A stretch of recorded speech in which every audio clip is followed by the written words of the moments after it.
There she is. All right. Excellent. Thank you. My pleasure. My pleasure. All right. So, hello, everybody. I'm Brian. I've been involved in the performing arts since I was a little one, since I was about 10 years old, actually, performing in local community theater and all that good stuff. And in 1992, I went to the very first Orlando International Fringe Theater Festival because we were working in community theater, and someone had told my family, "You should check this out. It's going to be a really cool festival." And I said, "Sure." So we checked it out, and during one of the shows, there was just this really powerful moment. The performer was on the stage. Well, it was a makeshift stage. I mean, it was an empty retail space that was not being used. They turned into a theater, and I was just blown away by just how raw and how powerful the performer was. And like, this is what theater really can be. Mm. I was not used to that. I was used to the community theater, like My Fair Lady and, all that carousel and all that kind of stuff, right? So that made me really excited about Fringe. And every year I kept going back. And after working, uh, as a member of the board of directors at one point for the Orlando Fringe, I was fortunate to be the vice president for the 25th anniversary, which was really exciting. And then I became the first full-time director of marketing for the Orlando Fringe. And a few years ago, after I left Orlando Fringe, I decided to start my own business where I help independent performing artists like yourselves and help you promote your shows and grow your audience and followers. So that's basically me in a nutshell. So let's get rocking and rolling. So let's talk about the different types of marketing to start off with. Traditional marketing is the marketing that's been around for a long time. This is the stuff that, if you can imagine, decades ago, the same stuff that's been going on. So like print ads, broadcast television, telemarketing, things like that. The bad side of this is it's expensive, and also it's not easily measured. So you can't really tell how great your job is because, well, you just can't tell. You don't get the results from the traditional marketing. Non-traditional or digital marketing has been around since about the 1990s when the term was first used and the first search engines and e-commerce sites started showing up. And then with the rise of smartphones in the mid-noughts, new ways to reach people started to begin to arrive on the scene. And new ways are still popping up all the time. There's always new apps and things like that. So, all right. And welcome to the folks that have joined us. And just for everyone that's joined, just make sure you're muted. You can leave your cameras on and all that because I don't like to speak to an empty audience. So I appreciate you folks for joining us. And those of you who are watching the recording, thanks for watching. So one of the most potent ways to reach an audience is honestly by thinking outside of the box. Think about things that you can do to gain the attention of your audience in person. Are those preview performances? Is there a way to show videos of your show in advance in the lobbies or in program ads, open mics, open stages? Um, this can be a staging a rogue performance to drum up interest in the show. Connect with local businesses to promote the show. I was helping an artist that was on the Canadian circuit last year, and they had a very niche show that could be of interest to a certain group of people. So I spent the time contacting all of these specific places saying, this is a show you'd be really interested in, and pitch some partnerships potentially to help them promote the show to their fans and things like that. Do some cross marketing. When I was the marketing director at Orlando Fringe, we had a show drop out at the last minute due to some emergency. So we had to fill the slot with another show. So there was a show that came in, but they weren't in the program. They had no advertising. They had nothing. They were literally a last minute fill in. We put signs up saying this show has been replaced with this, blah, blah, blah, but no one knows about it. But these folks ended up selling out most of their run because the first few days of the festival, they started performing like a busker on the street and just performing and doing bits from their show and getting audience reaction and participation.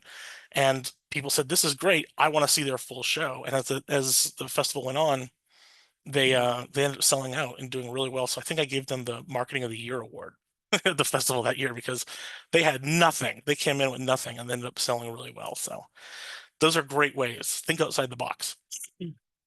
But before you create any artwork or you buy ads or do anything, make sure you have a clear concept of what you're doing. Clarity is a beacon that attracts the perfect audience, and it makes it easy and makes them eager to make you successful. And the easiest way to do this is an elevator pitch. Okay.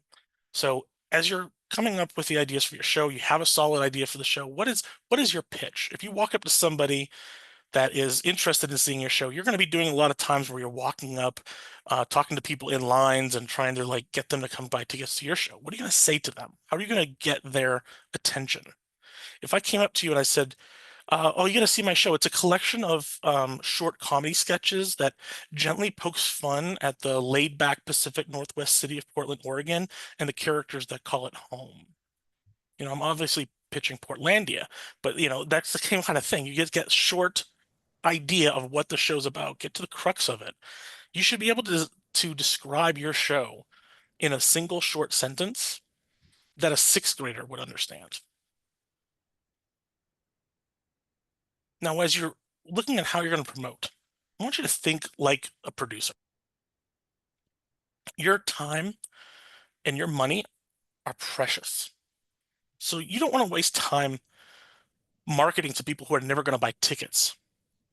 So think about, what is your brand voice? What is your vibe? Describe it out loud, write it down. Think about this. What is your dream audience? Who is your dream audience? Describe them. What kind of people are into the topic of your show? Are they adults? Are they kids? Are they gay? Are they straight? She, him, them? Who is it? Does your audience already know who you are? Or are you cold to them? Why are these people going to be passionate about or deeply connected to your story? You got to think about these things. Young children aren't necessarily going to buy tickets to a vampire burlesque show. So why would you waste time talking to a parent, a parenting, or a family event magazine? Right? Those kind of things. When the right people for your story see your show, they will become your loudest fans. So think narrowly. Talk to them directly. What do they need to hear? Speak their language. Don't target everyone the same, because you wouldn't text your boss the same way you would text your best friend, right? At least I hope you wouldn't. But narrow your focus to your ideal audience. What do they need to know about you? What does your ideal audience look like? So it's easier to market to that person if you know what they look like. So there's three different ways to take three different temperatures your audience can be. First one is cold audiences. These are people who don't know you at all. You want to introduce yourself, introduce your show. This is where you look at doing that busking, open mics, paid billboards or online ads, flyering, handouts, activating friends of friends. Warm audiences are people that know you but don't know this show. Maybe you've been on the Fringe circuit and you've been to the festival a number of times. They may know you as the performer or the production company, but they don't know this show. So you just need to explain your show. This is where short videos are going to come into play. Focusing on like TikTok or Reels or some behind the scenes blogs, a day in the life of a fringe artist. Those always get really great view rates. Focusing on LinkedIn, paying for retargeting ads, offering ticket discounts. Those are the kind of things you can do for a warm audience. If you have a hot audience, these are people who know you, know your shows really well, and basically you just tell them you're coming to town, they're going to buy a ticket. You just got to tell them when and where.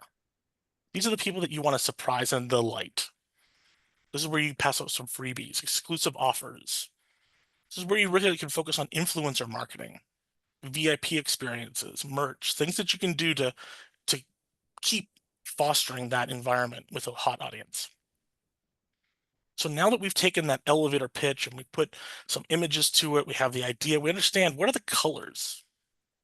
What are your colors? What are your styles? What do your images tell about your story without saying a word? You got to capture the essence of your show because your most strategic marketing tool is the image that is going to draw the eye of the audience. And I've got 3 examples that I have on the screen here. One of them I did not make, but the other 2 I had. But like each of them, focusing on striking colors, striking single image, easy to read text, a few bold colors. When you take these posters and you imagine it at the festival, there's going to be posters all over the place. What's going to make yours stand out and catch people's eye? It's the color, it's the contrast, it's the imagery, making it easy to read. Whenever I had interns working for Orlando Fringe, when I was there, if they were working on any poster designs, they would do a great design. And I'm like, it looks great right here, but have you looked at it across the room? And they were like, no, what do you mean? I'm like, just leave it on your screen, walk to the back of the room and look, can you understand what it is in a couple seconds? Or do you have to really look at it? If you have to really look at it, it's not going to be successful. You want to have something that's quick. Look at adding laurels and awards to your poster. Don't have any? I'm sure you've won an award of something in your life. People don't read them that closely. I saw one time that had a laurel on there said my mom's favorite son. It was like it was like whatever. People don't care. You have the laurel up there, doesn't make a difference. They're not going to look at it that closely. They might. If they do, they might laugh. But think about a QR code, which will link directly to tickets. Think about adding social media handles so people can follow you, so they make sure that next time you are performing, they can see your show. There's a million different formats, though. When you're working on the marketing for your show, think about the assets. Make your designs adaptable. Create individual elements instead of a formal poster. And then it'll be a lot easier to be able to move pieces around and build the multitude of different sizes that you might need. This is a show called Bangs, Bobs, and Banter, Confessions of a Hairstylist. If you've never seen it, it's fantastic. Joanna Ranelli is amazing, and she's doing the tours this season. And she has some great art. So to recap, we talked about types of marketing, defining an audience, creating evocative art. So capture the essence of the show, make it adaptable. Okay. So now let's talk a little bit about social media. I know we're going through this stuff real quick, but there'll be places that you can follow up if you have any questions or anything at any time. So is social media honestly worth it in 2025? Everyone is exhausted with what's going on in the world, and I understand that. So the answer is yes, maybe. If that's where your people are, then yes, go where your people are. If you already have established accounts and a strong community following, then definitely yes. If you're brand new or starting from scratch, then maybe you don't want to spend that much time. If you're brand new, think strongly about maybe doing some paid ads instead of the free organic things to get more people interested in your show and to get followers. But no matter which app you're creating for, there's some best practices you want to make sure you follow. First one I always say is don't use web address gobbledygook. Make sure you're always getting those short links. Okay. Keep your messages simple. Keep them straightforward with one topic per post. Respond to every single comment, especially the negative ones. And then make it easier for the user on a tiny phone screen. That's where I said put things in the distance. Can you still read it? Use a nice close-up image, giant text. Format the post for the app that you're using. And of course, if you're doing an image, hopefully the platform you're using has a place for you to put the alt text. So think about accessibility. If you have an image, especially with text in that image, make sure you have alt text for screen readers, for people who are visually impaired, that they can still get the message. So let's look at short links. Again, big long links, don't do it. Look at this post right here for a grocery store in Calgary. Gigantic link going on there. Right? You don't need any of that. Any of that nonsense. Can you see my mouse moving? I think you can. So use a shortener. And also, you don't need HTTP. You don't need www. A lot of people still think you need it, but you don't. But use link shorteners. I personally have built my own link shortener because I don't like the other ones that are out there. I like the ones that are specifically, theater based. So I built tixlink.co, and I use it for any of my clients for making sure we get links right to the ticketing pages. But I also build something like a link in bio or a link tree, where I make bespoke landing pages for individual artists. And this is showing one last year I did a show called Howdy Stranger. We did some social posts and they linked with a short link, which took them to a landing page. There's a mobile version there. So you can have different kinds of landing pages there. This is a post that I found from Tampa, Florida's Lowry Park Zoo. Posts should be between 1 and 80 characters. One study that I read said posts that have less than 50 characters are found to be more engaging than long posts, because no one wants to read all that. No one's going to read all that. If I look at this, you have 3 different breakouts with 3 different messages with each of these, right? These could all be separate posts. But respond to every comment. Keep an eye on the engagement. Speak personally to your people. Speak like a human. Interact with each comment. The likes, the loves. Negative comments are actually good because you can share your point of view. Your loyal fan base, the ones who follow you, may see that negative comment and they're going to come to your defense and shut it down. But you want to make sure that you're shutting down comments before they grow. So here's an example. The first post, you don't have to see the big details of it, but you can see how long it is, right? The first one was to a hardware store, and they have a complaint about something going on, and then everyone else just started chiming in, saying how they had bad experiences there. There was no reply from the store. Numerous people added their own negativity to it. The second one started the same, to complain about the store checkout experience. The only difference with this one is that there was no additional comments because the next comment was from the store themselves, apologizing and taking action, telling them what's going on. Now, not all complaints can be justified, but sharing your thoughts and feelings in response to their viewpoint can build support in your fan base. I remember when I was with Orlando Fringe, we had people, we had a woman comment on our social media because we were doing drag queen story hour, and they were saying all these falsehoods of what the drag queen was going to do, and I'm like, there's no way that's happening. I went in there, shared our viewpoints, and I said I was done. What followed was about a dozen fans of ours who just ripped that person apart and just started sharing posts, pictures of them and all this stuff, and it was good. I didn't have to say anything else. My job was done. But again, putting my post in there, my comment, shared my view on it. But also make sure you're being original. No one can do you better. Be authentically you. Tailor your content to whichever app you're using.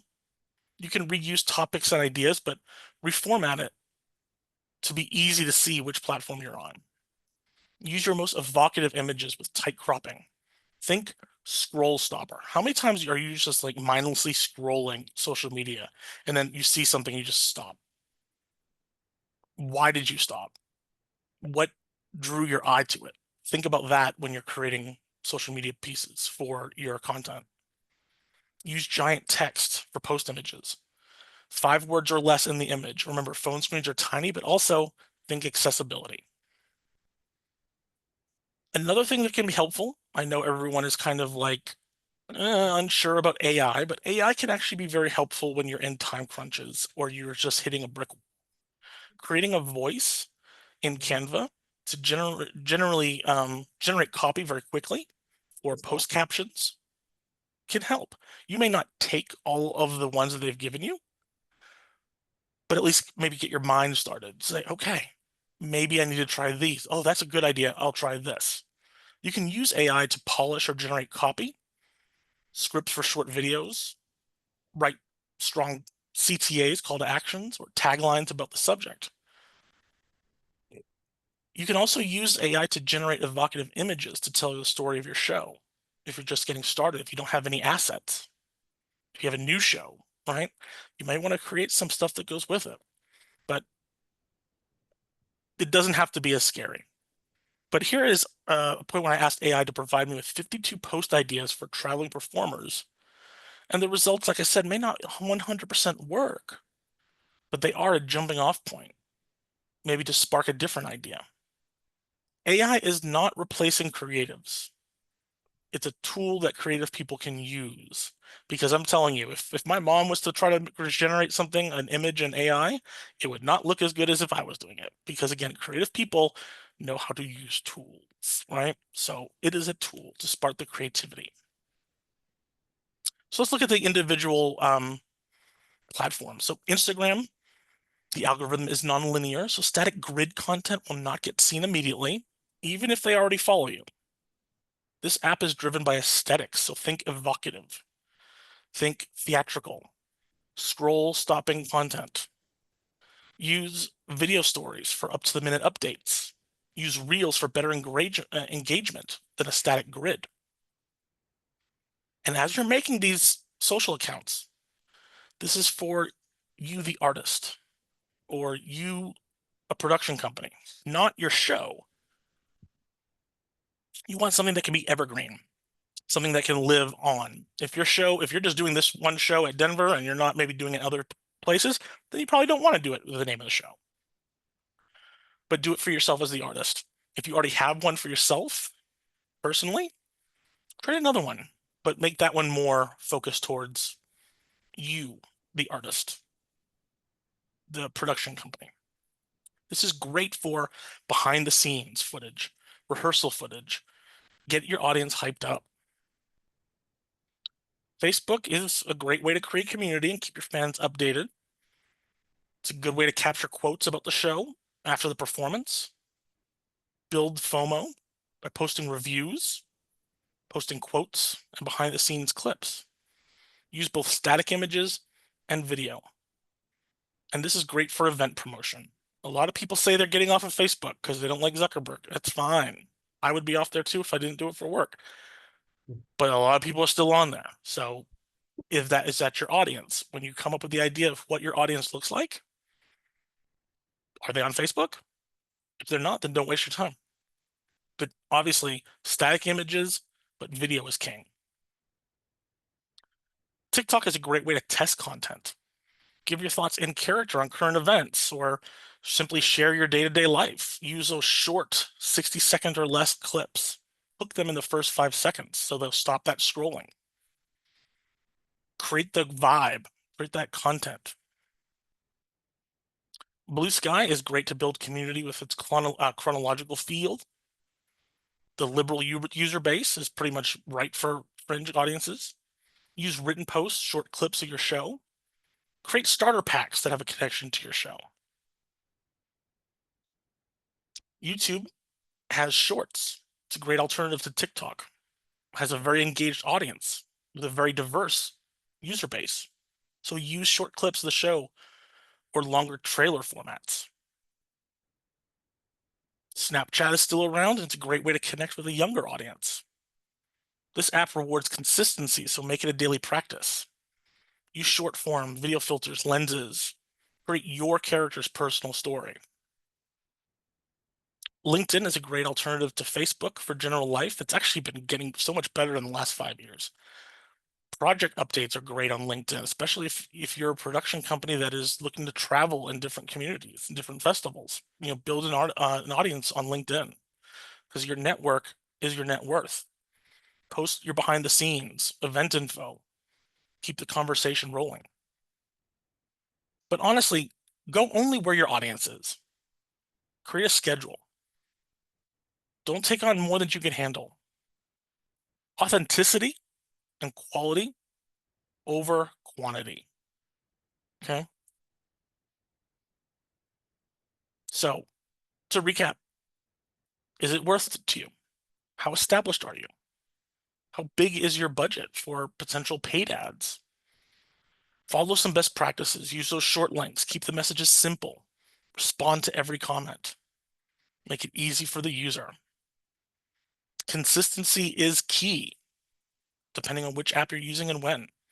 Pick the app that you stick with and what resonates with you and your story and your audience. So now let's look a little bit about ads, purchasing ads.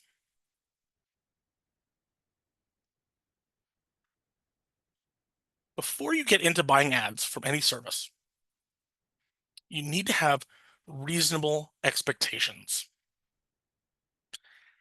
Ads are not a golden ticket. Okay. This is a process, not a product that you buy. And you need to go through the entire process before you see any results. You may already know your goals. You may already know your budget.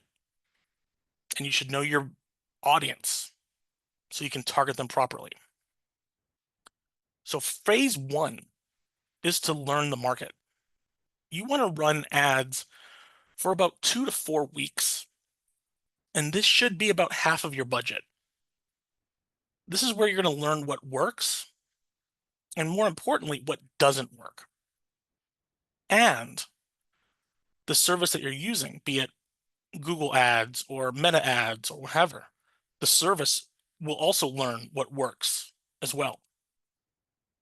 This phase feels like you're throwing money away because you're not really getting any results. You're just getting data at this point. You'll start seeing which combination of images and text work best. Certain videos are better with a text combination. You'll get all of that information as you're looking through it. Allow you to say, these perform better. These have more likes. These ones don't have as much likes, so I'm not going to focus on these. Because when you get into phase two, this is going to be 2 to 4 weeks and about a quarter of your budget.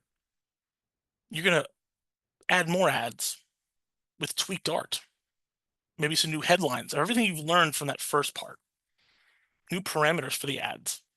Maybe use a whole different ad service if you feel like you're not getting any results. But this is where you're going to fine tune it. And for the third phase, as long as your budget allows, you know exactly what works now. And you should be seeing concrete results. So basically, it's just rinse and repeat until you meet your goals. Okay? So when you're buying ads, you want to go where your audience is. Put your money where they are. Is there a local magazine? Who's the magazine geared to? Are there any local weeklies? Weekly newspapers are usually geared towards younger readers, more liberal readers, more alt community. They may be perfect for you. Blogs, newsletters. Again, think of the subject of the blog or the newsletter. Does it make sense for you to advertise with them? But even if you're thinking of advertising with them, make sure you're being smart about it. Ask questions before purchasing any ads. Ask to see their download numbers, their open rates. If there's links, like a newsletter, and they do, ads in their newsletter, cool. How many people open that newsletter? How many people click ads? What's your engagement numbers? All right? Those are questions you want to ask before passing over any money. Facebook, Meta, Facebook, Instagram, WhatsApp. People say they're getting away from anything, that Zuck touches. But again, think about your audience, the Gen X and older. We found they're on Facebook and Instagram. Millennials will most likely be on Instagram. Younger folks will be elsewhere. But YouTube, more and more people are watching YouTube on the reg. Capture audiences with short ads. Promote yourself. We'll talk about some of these ads in a moment. Google display ads, put your ads in front of millions of different websites, apps, and more. Spotify does audio and video ads to a very captive audience throughout the day. You can put video ads on Disney Plus and Hulu. Again, video ads on popular services can be very beneficial. Getting the word out, driving ticket sales. And they've lowered their prices recently, so it's easier to put these ads out there and get recognition. There's services like Taboola, which does like Google ads, where they put inline stories attached to articles on the internet. So there's different ways that you can do these ads, but today we're just going to focus on these three, as these are the easiest to adapt with a show, but I want you to keep your mind open to some other possibilities. So this is a post to boost. It's a post that you've already made. You saw that it was engaging very well. People were liking it, sharing it. So you know what? We're going to boost this post. When you're doing this, make sure that you're looking to see, is there a button option that works best? Is there a button that says like act now or buy tickets? There's a little option right here to choose what your button looks like. But select your audience. Be very clear with who your audience is, where do they live, what things do they like. When you're selecting that audience, it can get really, really detailed. You're going to set your budget, set the duration and the total of your budget. I will give you this piece of advice. Don't go over $75. Don't go over $100 at max for a campaign. Meta will think that you've got that kind of cash if you go over it. And every time that you do an ad, if you don't spend those big bucks like you did the first time, they're not going to show your ads to as many people. They're gonna come up with excuses because they're gonna say, well, I think you need to spend more money because last time you spent more money. They remember how much you spent. So be mindful of that. 75 to 100 max for each campaign. That way you're not going over that amount and they're going to ask for more next time. But also you could pick where people see the ads on Meta. Are they going to be seen in Facebook, Instagram, WhatsApp, Messenger? But as you're boosting an event, there's another option for Facebook. Set a goal for engagement. Make sure you're setting a budget, a button. Select your audience, just like you did with boosting the post. And review all the details. Review all the options to save yourself some money. Google Ads, there's a lot of different types. To build a Google ad, there's two buttons that I think are probably the best for you folks to get started with. This one right here is the brand awareness and reach. And this one is creating a campaign without guidance. So I would probably say this is your best bet for now. All of these other ones are going to require some sort of tracking.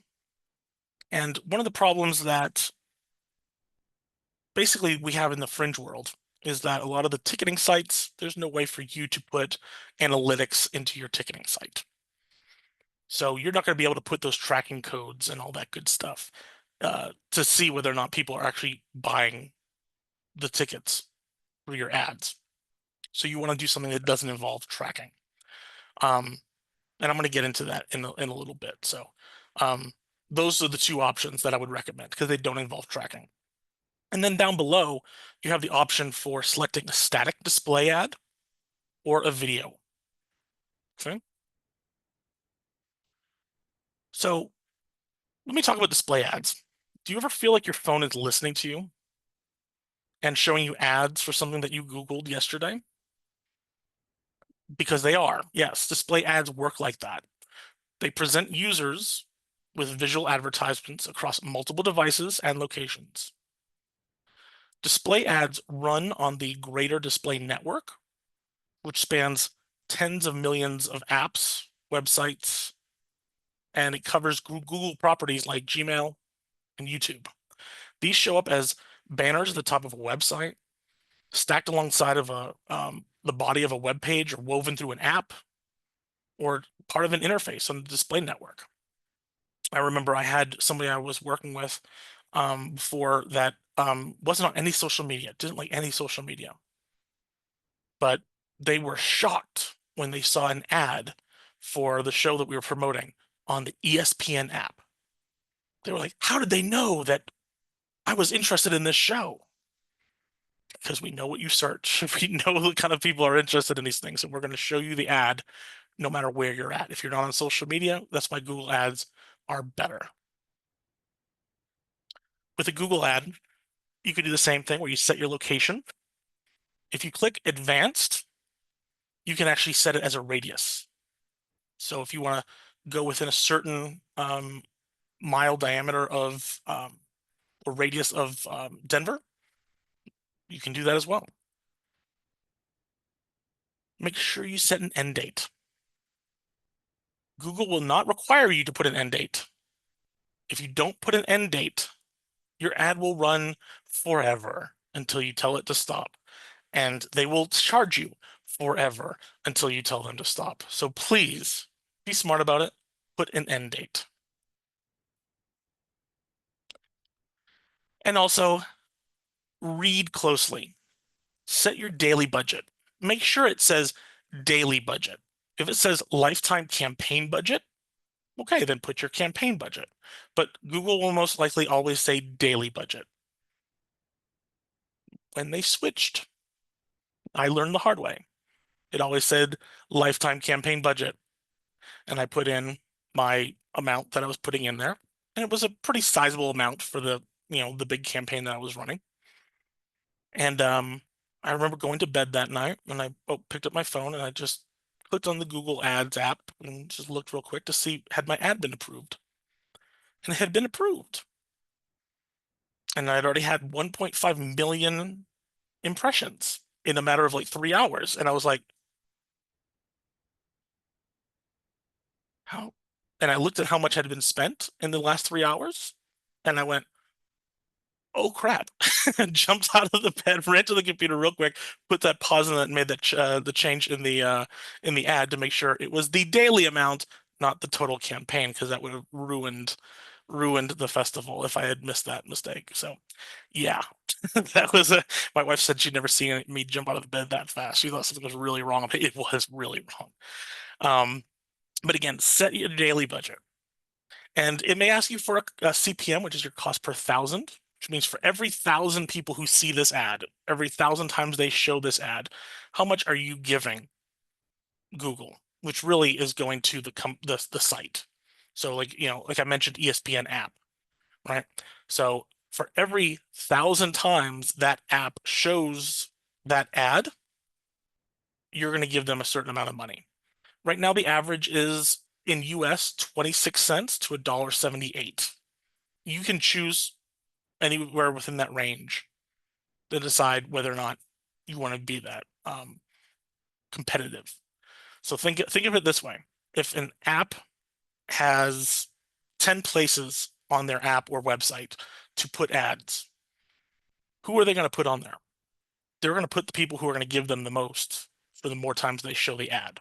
So putting your bid a little bit higher will help you get your ad seen on those sites because those companies want to make some money for showing your ad on their website.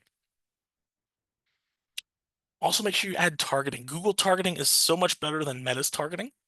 You can get really down to the nitty-gritty with the targeting of keywords, demographics, specific topics, things like that. But as I mentioned, you're not going to be able to link directly to the ticketing page on the Denver Fringe website or really any Fringe website. So you want to make sure that you're doing ads that don't have that tracking. So you want to create headlines, you want to create descriptions. And what's nice about these ads that you can do is have a landing page built into the ad. So as someone clicks the ad, it'll open up a page that you've designed with whatever art you want, whatever links. Google Ads, video ads are hosted on YouTube and play mainly on YouTube.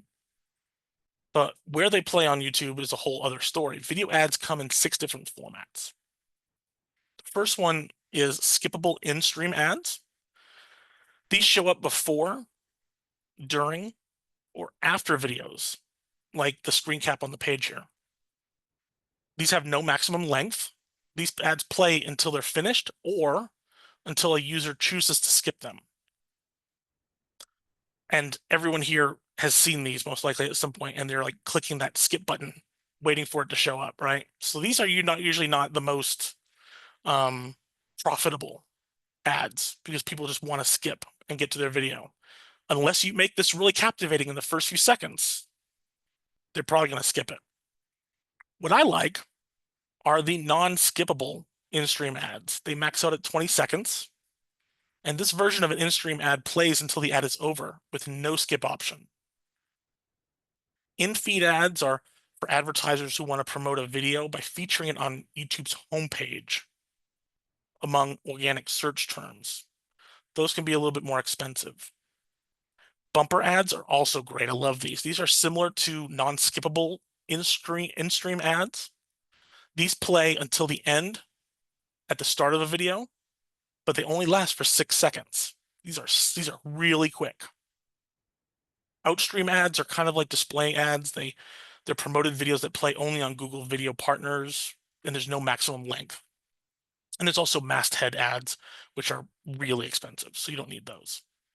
But like Google's text-based ads, video ads can be seen on sites beyond. So on very different, many different networks. You can see these in apps, you can see them in games, you can see them in websites. Okay. So unskippable videos. These are the bumpers, the 6 to 7 second bumpers that I love. These are unskippable videos that are played before and after a video. So this is one that I had made for a show called Beyond Belief at Calgary Fringe. And this was just really short, really quick, getting the message across. Go big. Beyond belief. And that was it. Just him saying beyond belief and having the show times, right? But of course, longer videos that are skippable after a few seconds can also be very beneficial. So this is one that Roderick Glanville was doing a one-man Moby Dick and wanted to do an ad. They sailed from port one morning when the weather it was fair. A gentle breeze had pushed them and no one gave a care.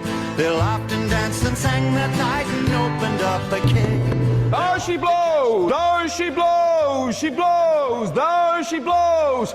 Clear away the boats, luff. No man must speak but in whisper. Noiseless sails set, thus we glided in the chase. Oh, look at that hump, boys, look at the suds she makes. And tomorrow night we'll sail. I'm not going to play the whole thing, but you kind of get the gist. He wanted the longer trailer that was out there. Other tools that you can use, I love these. Geofencing. Think about this. If your show is about, say it deals with, I don't know, it's a drinking show, right? You're doing like Drunk Shakespeare or something like that, right? And there's a wine fest going on in your town or somewhere around the Denver area. You can draw a fence on the map around the location of where that wine fest is and put the time specifically. And what it's going to do is it's going to track all of the IP addresses that enter that fenced in area that you created. That's how, like when you're on Snapchat and you use a lens and there's a lens that can put an effect over you for that event that you're at, that's basically the same thing. It knows you're within the perimeter of that fence. It tracks your IP address, logs it. So then what is it happening is when you're ready to run ads, you have data.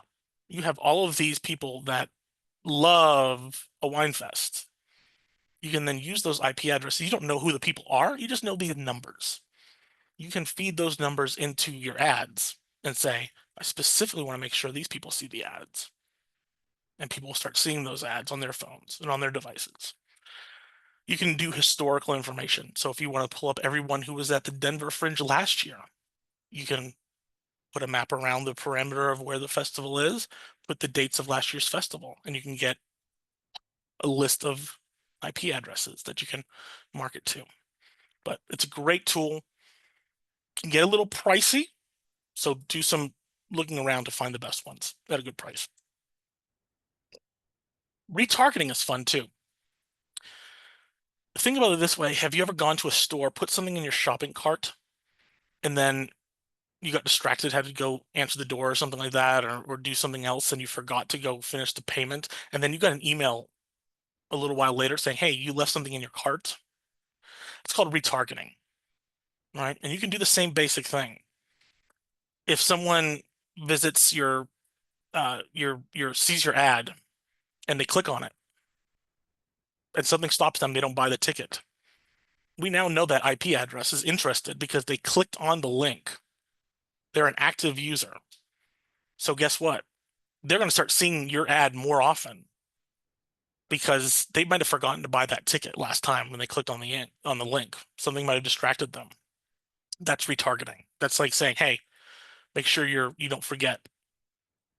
So billboards are also really big. You set the budget, these digital billboards are relatively cheap nowadays. You set the location, keep it simple. Again, big striking image, bold text, title, call to action, a link. That's all you need. But look at blip billboards, blind spot, out front, Lamar, Clear Channel Outdoor. Tons of places where you can do these nowadays. And how cool is that? You have your show on a billboard. So that's expectations. Make sure you know the beginning is the learning phase. Then there's the testing phase of ads, and then the results. Boost an existing post for more engagement if it's a really well-performing post. Boost your event to get more awareness. Bumper and trailers on YouTube are great. Display or video ads on Google. Geofencing finds common interest. Targets people who may be perfect for your audience. And billboards, keep it simple. They're very affordable. So now let's move on to press and interviews. It is hard out there for traditional media. You need to pitch your story in a way that they can pitch their boss. And when I say they, I'm talking like reporters, theater critics or what have you. Give them angles. Give them human interest. Give them connection. I was very good friends with, I still am good friends with the theater critic in Orlando. And he said to me one day, he goes, so many people just send me a press release announcing their show. I can't do anything with that. No one is going to read that. No one cares. But if someone tells me that they're doing their show and their lead actor broke their arm and they're still doing the show, I can write a story about that because that's interesting, right? They need some content that will make somebody want to click on the story. So make it interesting. I see people looking at each other, smiling, thinking, do we need to break our arms or anything to get press coverage? I'm not saying do that. I'm not saying do that, but find ways to make it interesting. Read theater blogs, read the local entertainment sites, the art section of the newspaper. Make connections with some of these people if you can. Are there local podcasts? Are there local radio shows? Who's already telling similar stories to yours? Research the local journalists that cover your beat. Search those local newspapers, magazines, publications. Watch and listen to local news. Even on YouTube, you can do that. And then email your press release to the actual human journalist. Try not to send it right to the news desk. Try to send it to that specific person. Who's going to produce your story? Are they going to put it on TV? Are they going to put it on a newspaper or the magazine? But let's look at a press release. Make headline magic. And I'm going to send you guys a PDF deck of this, so I don't need you all squinting trying to read all this, but I'll send you the PDF deck. You'll see that you'll get these later. So make headline magic. Make the headline captivating, right? Think of it as like Netflix binge watching. Like, what is the next thing that's going to get someone's attention, right? Make it snappy, make it irresistible. Lead with the lead. Don't bury the good stuff. Hit them with the who, what, when, where, and why right off the bat. You want to tell a story. Help them help you by writing this press release with a story angle that they can share with their audience. Write it in third person. Don't say, I'm doing this or we're doing this. Say, this company is performing this at this festival. There are some lazy reporters out there that will literally just take your press release, format it for them, and just share it as it is. That's okay, because you're going to write it like a reporter would write the article. Share pics, link to a folder with captivating professional, high resolution images and video clips. No watermarks, no graphics, just high res 300 DPI images in your press folder. Quotes are golden. Toss in some quotes from someone that's important. Right? That's you. You're important. All right. So like, the first person I see on the screen there's Aaron. So, Aaron, if you're writing your press release, you put a quote from yourself in there, right? Why are you doing this show? What's important? Why is this important? But put those quotes in there. If you have audience reaction quotes, put some of those in there too. But keep it tight. Nobody's got time for a novel, right? Aim for 1 page of content, 2 at max, right? The second page should mainly be information follow-up and contact info. Make it easy for the journalist to reach out to you. Include phone numbers and things like that. So as you see, I've got the bulk of the press release coming down here, and then you have these 3 hash marks. That tells that this is the end of the formal release. The rest of it is expanded information. So this is where I'm going to list performance information about the venue. This is where I'm going to list the show times, about the artist, all this good stuff. So keep the story short, add the information at the end. Subject lines aren't so important though. It is the first impression in a very crowded inbox. Your email subject line should be your headline. Make it less than 10 words, make it super clear. But after it's published, never, ever screenshot an actual story from a review. Please don't do that. If you do it, save it for yourself. Do not post it on social media.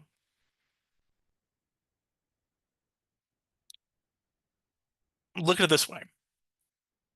Journalists are artists. They're writers. They need to be paid for their art. I know a lot of these review sites are behind paywalls.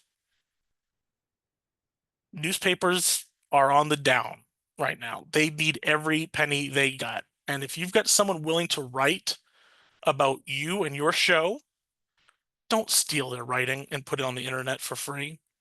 You can take a line from it as a quote. You can do what we did here. We just take the cover image, but don't put the whole article in there, because that's basically just pirating it, stealing it, putting it out there. They need those clicks to stay in business.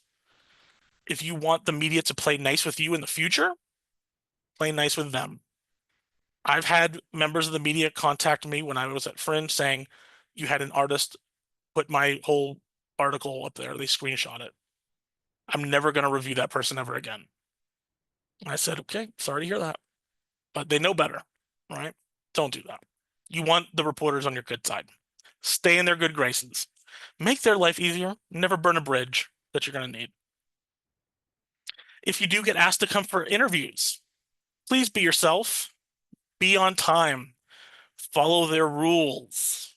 If you know that this is broadcast television, keep your language appropriate. Don't make them bleep you. That would be bad. They will never ask you again. But make sure you ask when it's going to air, so you can make sure you tell your fans to watch, or you can get a copy, right? It makes incredible content. So again, work with your media. Help them help you. Match the vibe. Connect with the actual humans. We talked about the press release, following guidelines, having a killer subject line, never sharing screenshots of the article. And we talked about in-person interviews, being on time, following the rules, and asking when it will air. I remember last year I had someone that did a podcast, but it was going to be broadcast on the radio. And I said, just make sure you know this is going to be on the radio, so do not curse. And then like halfway through it, I heard them say, drop an F-bomb. And I'm like, please don't do that. Be careful. So now let's talk about some tools to make life easy so we can wrap up. We have a few more moments and we get into questions and all that good stuff. So tools to make life easy. I used to not be the biggest fan of Canva. I thought it was basically feeling like it was cheating, but you know what? It's grown on me. Content creation, their magic resizing is great. Even their AI tools are really good. You could build brand kits. You can schedule social media posts on there. The pro version is totally worth it. even if you just get it for a month or so, just to make sure you're scheduling social media posts or what have you, it's great. Video editors, CapCut, VN, InShot, KineMaster, Power Director, Filmora Go. Those are all great, easy to use video tools. And for social media management, Hootsuite, Buffer. Personally, I use SocialBee. It's got a lot of tools, a lot of things that you can do with it, and I find it really easy. And the price is usually pretty decent for a month or two. So that's my easy tool list. So again, time is money. Sometimes paying for an app is going to save you time, and it will be worth it. Outsource what you can. And speaking of outsourcing, shameless plug. I always help artists out. I'm always willing to help out. If you're interested in reaching out to me, I do a deal every year, and my wife yells at me because it's too cheap, but I support Fringe artists as much as I can, so I give a deep, deep discount for Fringe artists. For $200 for your first fest before any ad buys, and then for any additional shows, if you're going on tour, I just charge 100 if it's the same show. But I will handle posters, promo videos. I create a custom landing page for you. The link shortening, press releases. I manage the social media for you. Book any online ads and outreach for local media, things like that. So if you want to run ads, I can help with that too. So you can get more information by scanning the QR code and scheduling a meeting with me, or you can just go to pivotpromotions.com/fringe and schedule a meeting with me, and we can sit down and chat and talk about how we can help each other out. So now it is question time. Man, 1 minute over. I always try to do 60 minutes. 1 minute. Oh, that's not bad. All right. It's almost like I got this thing timed. All right. So we can open up the floor to questions. I haven't seen any questions come in the chat, but if anyone has got anything they want to share, please unmute yourself and let's chat for a little bit.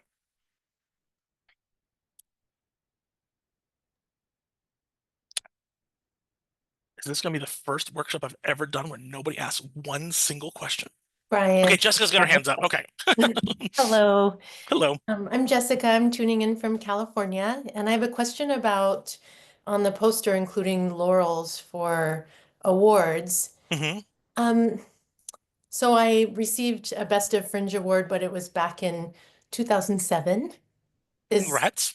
Thank you. Back in the day. Is that too old, or would you include that? No, I would totally include that. I actually would probably even leave the year off if you think that that's something that might, turn some people off. You can just say, best fest winner, put the Okay. name of the festival and make the award nice and big. Okay. Thank you. Definitely, yeah.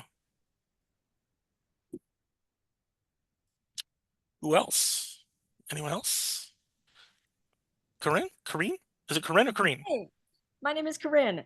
Corinne. We had a street when I lived in Orlando. It was Corinne Drive, and it was called Corinne. And I'm like, no, it's Corinne. But okay, all right, good. Well, I know. I'll answer. All right. I was wondering, I haven't boosted Facebook posts before, so I'm sure I could find out by looking myself, but figured I'll ask you while you're here. If I haven't created like a professional page for my company, can I boost a post that's been made on my personal page as long as the settings are made to public? Yes, you can. Will it reach as much? Probably not. Probably Right. not. But I mean, you can easily try it. I have not done it in a long while, so I can't really speak to the success with it. But it's always a good idea. Start a page. Obviously starting one from scratch is not always the easiest thing to do, but starting one and building an audience and having people connect to it so that what ends up happening, if you travel to other festivals, and I'll say, as Fringe artists, that should be our goal, that we want to spread our art as many places as we can. So by building a page and having fans like that, you build a built-in audience with it, so that you'll have fans from all across the US and Canada. And then next time you come to town, you know exactly who you're to market to. You can market specifically to your fans that live in that geographic area. So there is a lot of value to creating that page. But again, create it for your company or, yourself as an artist. Thank you. Who else got a question? Anyone else? I have a question, but I fear it Yeah. may be a dumb question, but I'm going to ask it anyways. I don't believe in dumb questions. Go for it. So I'd be asking a lot of them. Awesome. Also, I'm Elle. Also, thank you for this presentation. It was awesome. Thanks. So I live just north of Denver. This is my first Fringe. Super excited. I've been kind of assuming that I'm going to need to get as many of my like friends or anybody that's in any way attached to me to come as possible. And I'm just curious if there's kind of like a good rule of thumb of like this percentage of your audience is going to be people that already know you, and like this percentage could be new people. So like in other words, what should I be aiming for if I'm doing some ads? Like, how does that make sense? Like, what hmm percentage of people should I maybe think could come that hmm have never heard of me before? Sure. Sure. Well, I mean, it obviously depends on the size of the space that you're going to be in and how many seats you have. But you really want to fill it with as many folks as you can. And I'm a big believer of that first few shows, really trying to get in there. Get as many volunteers as you can. I don't know, and you can tell me about the comp situation there at artist comps and stuff like that. But if you have any access to tickets, a certain amount of free tickets, give some to volunteers. Thank them for their service and helping out at the festival, and have them come see your show. And guess what? These volunteers are guest facing. They're gonna be talking to people. People will walk up to them saying, "What have you seen? What do you like? And wouldn't it be great if they say your show?" Right? Because you were really nice to them and you got to give them a ticket to see your show.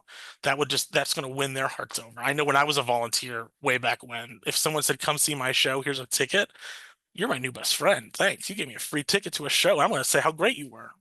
All right. So I would focus on those first few shows, get as many, many people to see it that can spread those words, work the crowds as well, get people wanting to see it. Of course.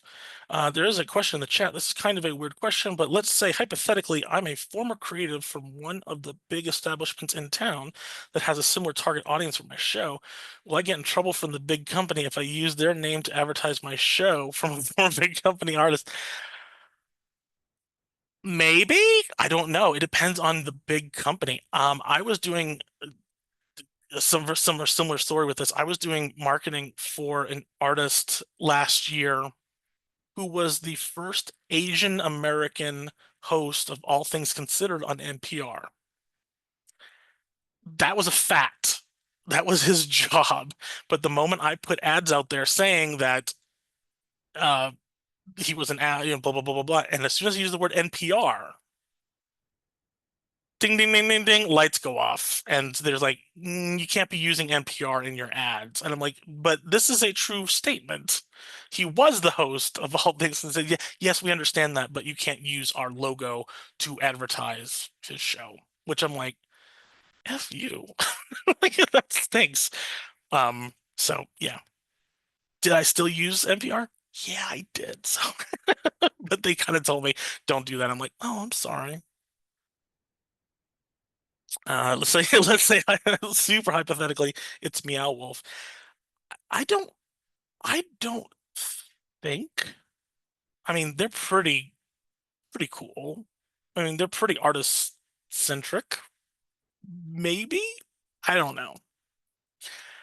At your own discretion, right? What's the worst that happens? They say no, and then you say, okay. It's easier to beg for forgiveness than ask permission. So that's my that's my view on it. So try it and see what happens. Any other questions? I have another question Yeah, go ahead. from, Yeah. what do you recommend for out-of-town artists regarding postcard distribution and poster distribution hmm in advance of the festival? Sure.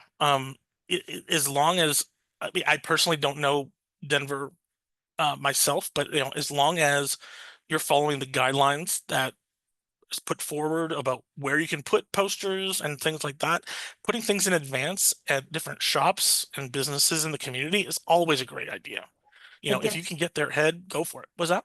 sorry, just to clarify, You know, like, let's say, for me, I don't think think that I can get to town Right. very far ahead of schedule, Hmm. long before opening night. Right. Maybe this is a question for Anne, I'm not sure, but do you think it's important that, for example, I hire someone to distribute my posters and postcards a week or two in advance of the festival?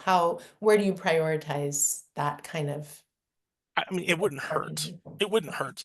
Just just whenever I hear of like hiring somebody to hang posters and things like that, I always get kind of like jiggy with it. It's just I don't know. I've heard horror stories of people who just don't do it. Right. So if you do it, just ask for proof that they're actually doing it. So if they a poster in a business, have Mhm. them like take a selfie with the poster. Right. Or just have some sort of proof that they're actually doing that. And as far as postcards, I mean, postcards are basically the lifeblood of a Fringe festival. So, passing out those postcards are great when you're working lines and things like that, and talking to people on the street saying, "Come see my show." Thank you. Yeah. Any other questions? Hi, I'm Angel. Thank you for all this information today. Oh, can you hear me? Oh, I hear you. Yeah. Okay. I was like, No? where's the voice coming from? It just highlighted, so I see Okay, you now. All right. cool. Awesome. Yeah, I was just saying thank you for all the information so far. It's been really great in writing it all down. Um, I've already started kind of like promoting my show. And I love your feedback on one of the videos that I've made. Maybe I know maybe we can like chat offline or something. But yeah, I've been like also like doing interviews as well, like in like gay bars and clubs, kind of about the topic of the show and queer sexuality, so I could compile them into like short like Instagram reels, and, like get their answers on it, and things like that. And Love I that would idea. love to like actually partner. Thank you. I would love to like actually partner with like these gay bars and stuff and community center. Kind of curious, like I want from them is like promotion and like my posters post and like them to like mention it. But myself know the audience is gonna love it. And like I've talked to people at establishments, but like in terms of like me making like an actual deal with like the bar owners and stuff, I'm like, what like what can I give them? That's a good question. Um, yeah, it's always like, what's in it for me, right? People always want to Mhm. know if they're going to be doing this promotion, what's in it for you. When you talk to these people, just stress the passion that you have for telling your story, and the more passionate you are, and the more you are wanting to um, get your story across to a greater audience, a wider audience, people might just be willing to help you. They're not always going to be wanting something in return, but you can easily say like, I will thank your bar on the stage when I'm doing my curtain speech at the end of the play or something like that. Thanking. Um, if you're doing any sort of handouts at the show, like if you're doing a program or anything like that, putting their logo or putting something in there, could be beneficial to them. Um, because you got to think the people that are seeing your show will probably want to know about their businesses. So, it's always good to see you have the support of them. So, and what else you can offer them? Again, if you have any access to comp tickets, you could easily just say, hey, in exchange for a couple tickets, could you do some posts on social media promoting my show and telling people that I'm going to be in town and doing this. Cool. Thank you. Or maybe even, I mean, if it is a bar or a club or something like that, if there's a space like earlier in the um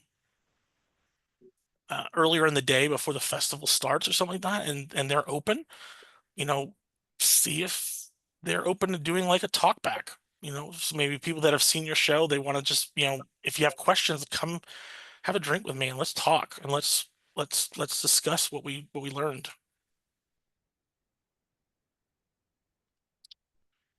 Anything else from you, Angel? You good? Yeah. Excellent. Okay. Next one I have, my show includes some sensitive content. Do you have any recommendations for how to include concise warning in promotional content? Any go-to phrasing? Well, it depends on what it is. There is the mindset of people that will look through the program and look for the show that's flagged saying warning, caution, nudity, and they're saying that's the show I'm going to see right away. So it just depends on who your audience is, right? Who you're marketing to, knowing what they'd be interested in. So if that's a major selling point of the show, you think maybe because it's so full of sensitive content that I've seen some people saying this show is boom, boom, boom, boom, boom on a poster. It's just saying enter at your own risk, and like that will entice people. But I mean, obviously, if that's not the crux of the show, I personally don't feel like warnings are super necessary unless they're like really extreme. Like, if you're like, simulating suicide on a stage or something like that, like something that is going to be ultra, ultra triggering, then I probably wouldn't. Because again, I kind of feel like when you put warnings up there, it's almost like apologizing for your art. And I'm like, nah, I don't know about that, but I don't know. Just be smart about it. Boom, boom, boom, boom, boom. Content warnings are on the Fringe show pages. Yeah, so they should be seeing them there. So I don't think it's necessary in the poster. I agree. Anne says we've had performers build a relationship with nearby businesses that caters to the community they're seeking. The bar offers a special for everyone who shows their ticket confirmation for the show. Oh, that's great.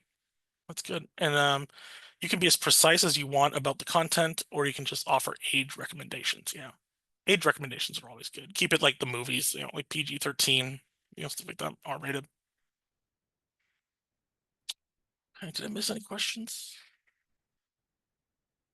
Let's see any other questions? Right. I have one. Yeah. I've seen other producers in town, really smart people who do things like adopt an actor programming or programs to like Mm. funds. Have you had people in Fringe do any kind of success with those sorts of things? Where you're sponsoring the show or sponsoring an actor specifically. Yeah. It just really depends on the artist. I've noticed the artists that are more vocal and they're more public facing, or maybe they've been on the circuit more often. I find that they're more successful in getting sponsorships when it comes into that. Mhm. Yeah. Yeah, but it's very successful. It is very successful for those artists because it helps get that extra money to help them put the shows on, especially if it's a bigger cast. Yeah. Those things are good. I would always recommend have something that sponsor is going to get in return, even if they're not asking for it. Mhm. What can you give them? Can it give them a ticket to the show at the minimum? If you have any way to do anything pre-show where you can thank them as a sponsor, or if you have a projector in your show, or the venue has a projector, put their logo on the wall before the show starts or something like that. Just doing something to thank that specific sponsor.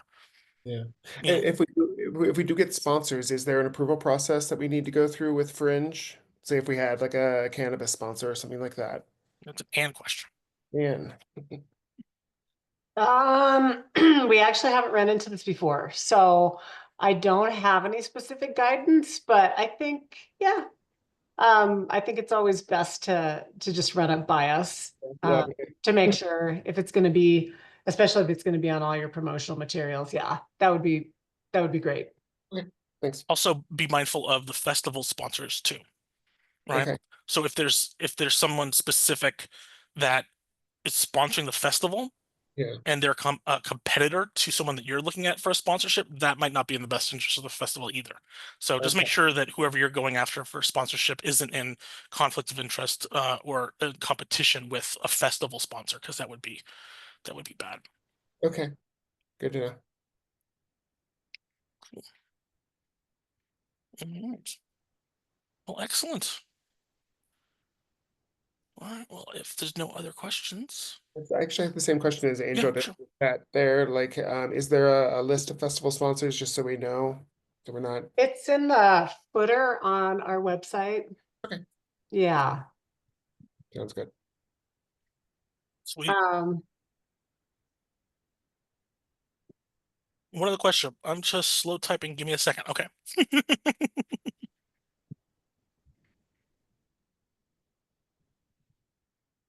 show of hands real quick. Who is this their first Fringe? Heck yeah, that's amazing. That is amazing. That's amazing. Who in this group has done more than 2 Fringe festivals? Okay, all right. Very good. Very good. That's amazing. That's amazing. It's addicting. You're gonna do it this one time and you'll be putting in every time. I'm very new to this. I'm trying to wrap my head around how hard I need to advertise based on the venue tier I have, and there being a maximum of 3 shows. I'm looking at a potentially maximum of 150 people over the course of the festival. As someone with a lot of experience, can you help me gauge my expectations? Well, if you have 150 seats, don't expect to sell out every night, right? For the total run of the festival. So if you have 50 seats every night, that could be tough. But it depends on what your show is, right? If you're marketing and you're promoting it and you're getting people interested in it, then there's no reason why you can't expect it to be sold out. But if you're doing budgeting, don't budget for sellouts, because that's where you're going to get into a world of hurt when you're promising, maybe if you're splitting the ticket sales with artists or the performers in your show or anything. If you're talking about those things, make sure you have very clear expectations. Yes, you can budget saying that you're going to sell it every show, but that's going to take a lot of work and it's not a guarantee. So just be mindful. Just be mindful. Just gauge at your best. And thank you for sharing. The sponsors are in the chat. So if you want to check the chat, we posted the sponsors. Nice. I have something, and it's not Yeah. necessarily it's not a question, more of an announcement. But I'm also going to post about this in a Facebook group. But I think it would be fun if sometime before this month that the Fringe artists we met up at some point at maybe a park or a brewery or something, and just talk and shoot the shits. I met up with another one a week ago, and I left feeling so invigorated about everything. Oh my god, okay, this is real, this is happening. So I'm gonna, like I said, I'm gonna put something in the Facebook chat about it. But yeah, I would love to get something on the books before the month is over. That's great. That's great. Artists putting things like that together is always the lifeblood of a festival. As someone who was on staff for a Fringe, don't always expect that the Fringe is going to have time or the ability to do that, because literally running around like chickens with their heads cut off, it is nuts before a festival. And throwing and stuff like that, sometimes it's like, even though it sounds small, it can be like, what? There's no time in the day for that. But yeah, it's always the best when artists come together and do that. There in Orlando, we used to do something called Orlando Friendship, and they would always take all the artists. Everyone who worked at some of the theme parks would try to get as many free tickets to Universal or something like that, and they would take as many out-of-town artists to Universal for the day and just trying to get around and do stuff like that. So anything that's put together by artists is always a nice way to, as Andy's saying, a creative mixer. Yeah, it's always a great way to do something like that. Love it. Well, thank you folks very much. You've been fantastic. Again, anyone who's watching on the recording, thanks for watching. The folks who showed up live, amazing. This is probably one of the better turnouts I've had for one of these. I've done these a few times already so far throughout the US and Canada. So I'm actually calling you from folks from southeastern Idaho. So not too far from Denver, but I'm going to try my hardest to try to make it out that way. If not this year, but next year, but I'm going to try my hardest. So it's just a busy time of year with all the festivals going on right now. So anywho.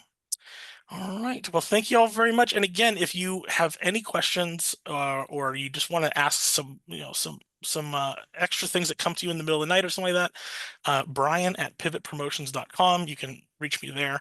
And I'll put on the screen one more time if I can. I'll put on this bad boy.